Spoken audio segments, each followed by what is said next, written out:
Las autoridades acabaron con todos los monstruos que le quitaron a la delincuencia organizada en Tamaulipas.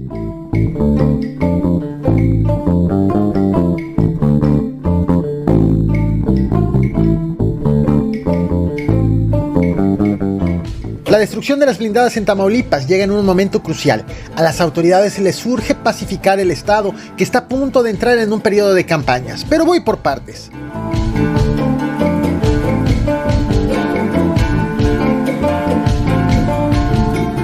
Lo que estás viendo es la destrucción de al menos 26 monstruos, que son vehículos con blindaje artesanal, que las autoridades le han quitado a la delincuencia organizada. La vocería de seguridad de Tamaulipas detalló que esta destrucción ocurrió dentro de sus instalaciones el pasado 4 de febrero, aquí en el municipio de Reynosa. Sin embargo, estos 26 vehículos se suman a otros 101 destruidos por autoridades estatales y federales del 2022 a la fecha, para sumar 127 monstruos asegurados y destruidos a la delincuencia organizada tan solo en esta entidad.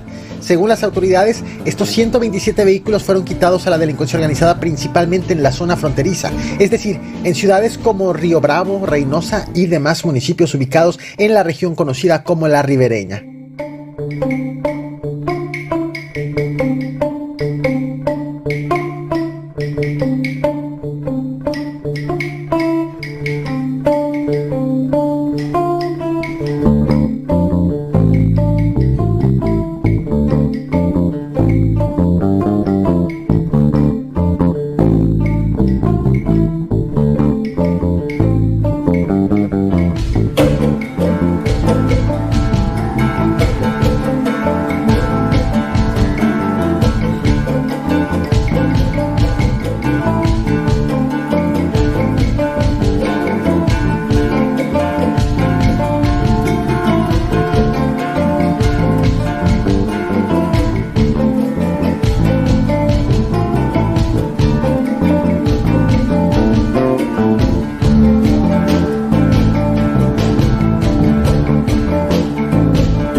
Sin embargo, apenas una semana después de la destrucción de estos vehículos, la inseguridad regresó a Río Bravo.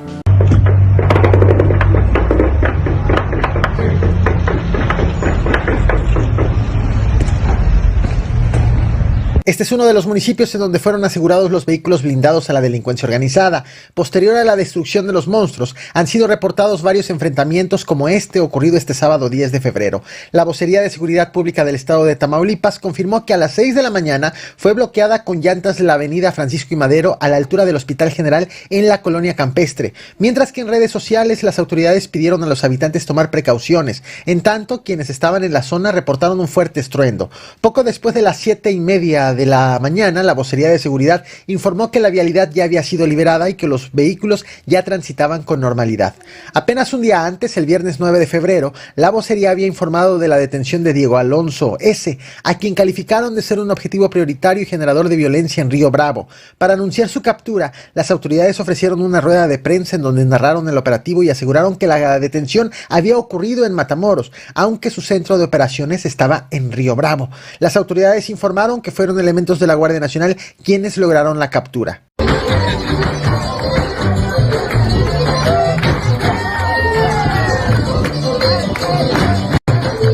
Así como la destrucción de monstruos, como medida para pacificar la entidad, las autoridades realizaron en Reynosa la Feria de la Paz, que es una de las medidas adoptadas para los 50 municipios más violentos del país.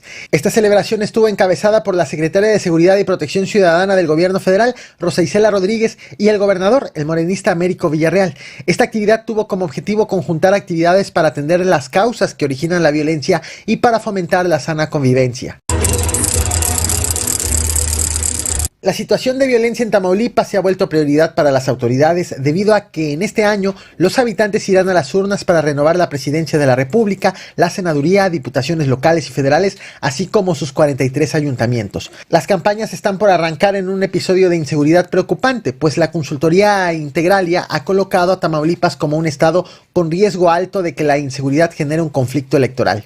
Según la consultoría, durante el periodo electoral el crimen organizado se hace presente de varias formas. 1. A través de la violencia política con amenazas, secuestros, agresiones y asesinatos en contra de funcionarios, precandidatos o candidatos para obligarlos a cooperar o eliminarlos, a través del financiamiento de campañas imponiendo candidatos, inhibiendo el voto, entregando despensas, dinero o amenazando o agrediendo a la población, o mediante la intervención de casillas de manera violenta, amenazas y agresiones al personal electoral. Y no veo tampoco el que vayan a haber asesinatos políticos. Otra medida ha sido propuesta por el Instituto Nacional Electoral para proteger a los candidatos a la presidencia, a gobernadores, al Congreso de la Unión y también a cargos locales.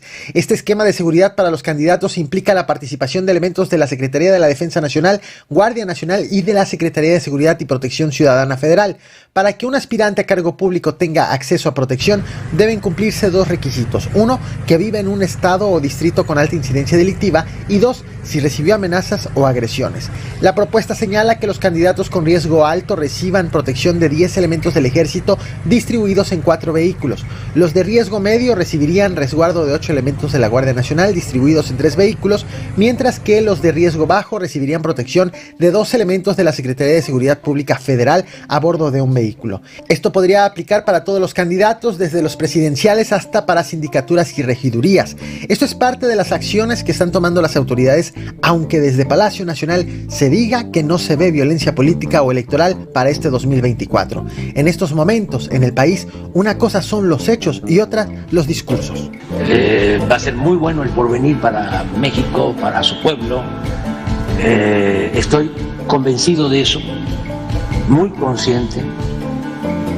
Desde luego se van a seguir enfrentando problemas, pero nada grave. No veo, por ejemplo, una crisis económica, financiera, como la que se padeció al término del gobierno de Salinas y a la entrada del gobierno de Cedillo. No veo eso, la crisis de diciembre, no la veo. Y no veo tampoco el que vayan a haber asesinatos políticos, como se dieron en un tiempo, tocó madera, y no veo que se vuelva a la época en que dominaban los de la delincuencia organizada. No veo hacia adelante un narcoestado.